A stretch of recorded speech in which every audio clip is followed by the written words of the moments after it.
Mes chers compatriotes, c'est avec beaucoup de tristesse et d'émotion que je m'adresse à vous ce soir. Le président Jacques Chirac nous a quittés ce matin. Nous, Français, perdons un homme d'État que nous aimions autant qu'il nous aimait. Plus de 40 années de vie politique avaient fait de Jacques Chirac un visage familier. Et que nous partagions ou non ses idées, ses combats, nous nous reconnaissions tous en cet homme qui nous ressemblait et nous rassemblait.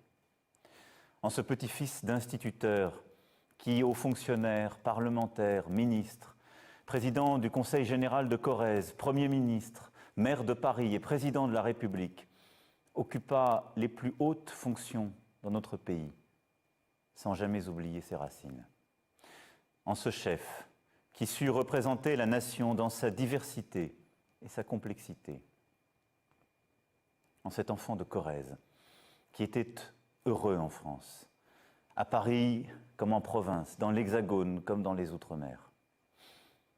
Le président Chirac incarna une certaine idée de la France. Une France dont il a constamment veillé à l'unité, à la cohésion, et qu'il a protégée courageusement contre les extrêmes et la haine. Une France qui regarde son histoire en face et dont il sut reconnaître, lors du discours du Veldiv, les responsabilités dans les heures les plus sombres de la Seconde Guerre mondiale. Comme il sut élever, 12 ans plus tard, les justes en exemple. Une France indépendante et fière, capable de s'élever contre une intervention militaire injustifiée lorsqu'il refusa en 2003 l'invasion de l'Irak sans mandat des Nations Unies, lorsqu'il s'engagea pour mettre un terme aux guerres dans l'ex-Yougoslavie, ou lorsqu'il œuvra pour rétablir la paix et la sécurité au Liban.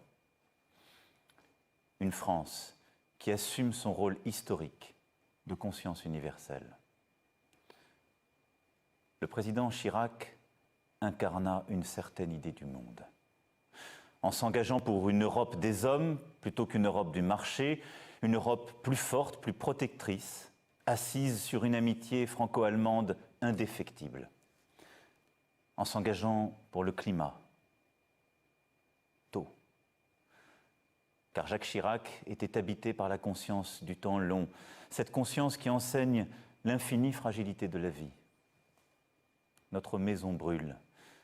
Ce cri d'alerte qu'il poussa pour inviter les dirigeants du monde à agir pour la protection de l'environnement et contre le réchauffement climatique ne fut pas seulement celui d'un chef d'État se hissant à la hauteur de l'histoire, mais celui d'un homme parmi les hommes, refusant de tout son être que soit menacée la pérennité de notre planète.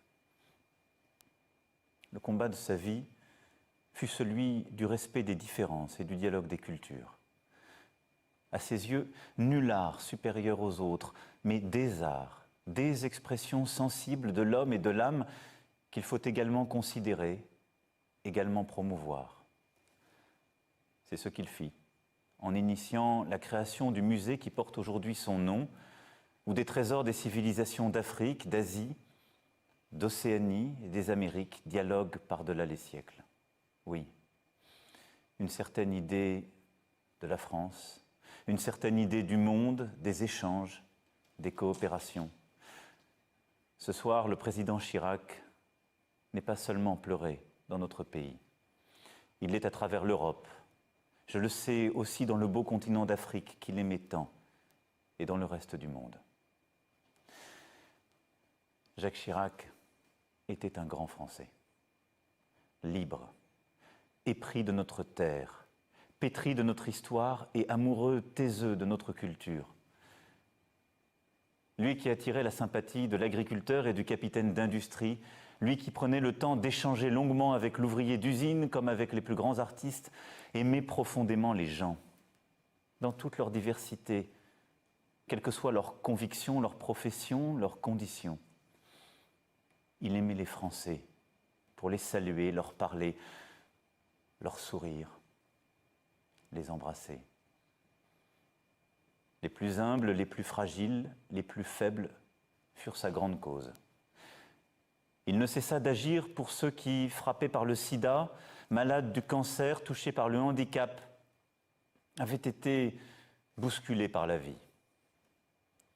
Pour Jacques Chirac, nulle hiérarchie entre les parcours, entre les histoires, simplement des femmes et des hommes, des vies, qui toutes méritent une attention égale, une affection égale. Jacques Chirac était un destin français. S'engageant sur les terres familiales de Corrèze, porté par une ambition qui le conduisit à conquérir Paris, il a durant plusieurs décennies tout connu de la vie politique de notre pays. Ce furent des années de conquête, d'énergie, d'appétit et d'enthousiasme. Ce furent des succès et quelques échecs, des fidélités et des déceptions. Si longtemps, nous n'avons osé l'aimer pour finalement concevoir pour lui un attachement affectueux, quasi filial. Jacques Chirac eut aussi des drames intimes que sa pudeur toujours entoura de silence. Ce silence dans lequel ces derniers mois il s'était réfugié. Aussi parce qu'il est des blessures dont un homme ne peut se remettre. Son regard, les traits de son visage disaient encore un peu de lui à la famille et aux amis qui le visitaient. Mais toujours, et je veux ici vous en porter témoignage de manière très personnelle, toujours, il portait en lui l'amour de la France et des Français. Il y a près d'un quart de siècle, par votre choix, vous avez inscrit le destin de Jacques Chirac dans la lignée de ceux qui ont dirigé notre pays.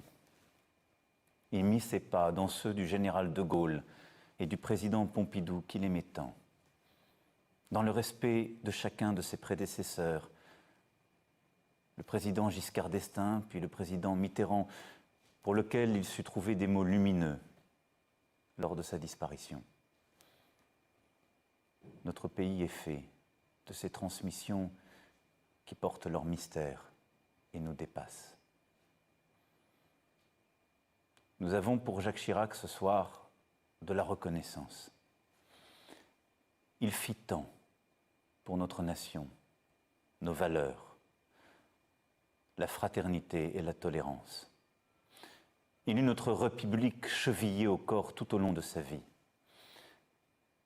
Nous nous souvenons ce soir avec émotion et affection de sa liberté, de sa personnalité, de ce talent qu'il eut de réconcilier simplicité et grandeur, proximité et dignité, amour de la patrie et ouverture à l'universel.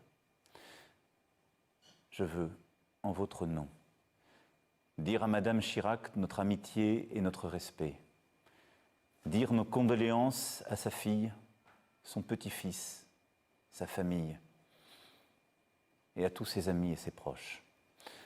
Ils ont accompagné tant de ses combats et l'ont tant protégé.